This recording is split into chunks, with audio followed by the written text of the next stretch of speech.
Janasena party అధ్యక్షులు రాష్ట్ర ఉప ముఖ్యమంత్రి వైర్యులు అయినటువంటి పవన్ కళ్యాణ్ గారి జన్మదినోత్సవం శుభ సందర్భాన్ని పురస్కరించుకొని రాష్ట్ర వ్యాప్తంగా అనేక సేవా కార్యక్రమాలని పార్టీ కార్యకర్తలు కానీ పవన్ కళ్యాణ్ గారి అభిమానులు కానీ చేపట్టడం జరుగుతూ ఉంది. ఆయన యొక్క జన్మదినోత్సవాన్ని ఒక సోషల్ ఆర్గనైజేషన్ తరపున వెల్ఫేర్గా ప్రజలకి ఒక సేవ చేసే దాంట్లో భాగంగా ప్రజా సంక్షేమ పథకాలలోనిటువంటి ఏదైతే ఇవాళ ఈ సీజనల్ వ్యాధులు వ్యాపిస్తున్నాయో డెంగ్యూ జ్వరాలు కానీ టైఫాయిడ్ కానీ మలేరియా కానీ అలాంటివి రాకుండా ఉండడం కోసం మన చుట్టుపక్కల ఉన్నటువంటి పరిసరాలని పరిశుభ్రత చేసే దాంట్లో భాగంగా ఈ రోజున స్థానిక నందంగండ్ర జంక్షన్లో ఉన్నటువంటి ఈ పార్కుని తీసుకోవడం, దీన్ని శుభ్రం చేయడం జరిగింది. దీని తదనంతరం భవన నిర్మాణ కార్మికులకి ఉదయం అల్పాహార వితరణ కార్యక్రమం, తర్వాత పర్యావరణాన్ని పరిరక్షించే దాంట్లో భాగంగా మొక్కలు నాటే కార్యక్రమం, ఇలాగ అనేక కార్యక్రమాలను ఇవాళ బ్లడ్ డొనేషన్ కానీ అన్నదాన కార్యక్రమాలు కానీ పేదలకి వృద్ధులకి చీరల పంపిణీ కానీ అనేక కార్యక్రమాలు సేవా కార్యక్రమాలను నిర్వహించుకోవడం జరుగుతూ ఉంది. మరి భారతదేశ రాజకీయ ముఖ చిత్రాన్ని మార్చినటువంటి వ్యక్తి పవన్ కళ్యాణ్ గారు ఆయన యొక్క అడుగుజాడలను నడుస్తూ ఆయన యొక్క ఆశయాలను ముందుకు తీసుకెళ్లే దాంట్లో భాగంగా పార్టీ సిద్ధాంతాలకు అనుగుణంగా ఈ కార్యక్రమాలు చేపడుతున్నటువంటి జనసేన పార్టీ శ్రేణులకి వీర మహిళలకు అందరికీ కూడా మనస్ఫూర్తిగా మరొకసారి ధన్యవాదాలు తెలియజేసుకుంటూ మా అందరి తరపున కూడా జనసేన పార్టీ అధ్యక్షులు పవన్ కళ్యాణ్ గారికి పుట్టినరోజు శుభాకాంక్షలు తెలియజేస్తా ఉన్నాం.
రాజమహేంద్రవరం సిటీ నియోజకవర్గంలో ఎక్కడికక్కడ పవన్ కళ్యాణ్ గారి యొక్క అభిమానులు, జనసేన కార్యకర్తలు, నాయకులు, ఎన్డీఏ కూటమి నాయకులు, కార్యకర్తలు ఎక్కడికక్కడ ఒక పండుగ కింద ఆయన యొక్క పుట్టినరోజు వేడుకలు జరుపుకుంటూ ఉన్నారు.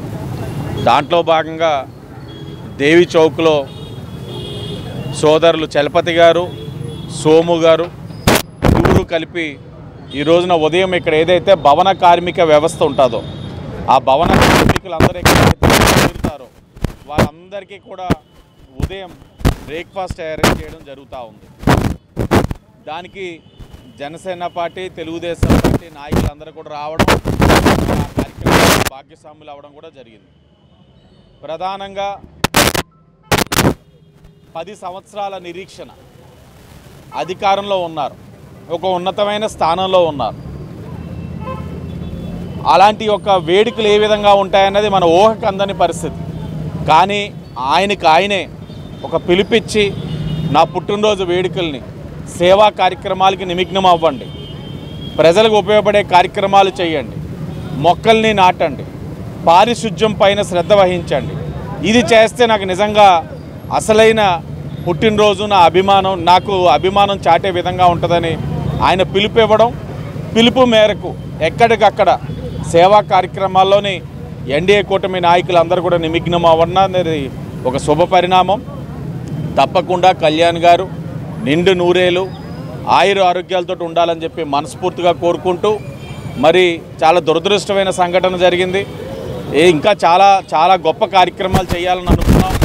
కానీ ఏదైతే విజయవాడలో ఫ్లడ్స్ అకాల వర్షాల కారణంగా ప్రాణాలు కోల్పోయిన వారిని దృష్టిలో ఉంచుకొని చేసే కార్యక్రమం ప్రజలకు ఉపయోగపడే విధంగా ఉండాలని ఆలోచించి జన సైనికులందరూ కూడా చాలా మంచి నిర్ణయం తీసుకొని ప్రజలకి చేరువయ్యే కార్యక్రమాలు చేయడం అన్నది కూడా ఒక బాధ్యత కలిగిన రాజకీయ పార్టీగా ప్రతి ఒక్కరు కూడా ఆదర్శంగా తీసుకోవాల్సిన పరిస్థితి.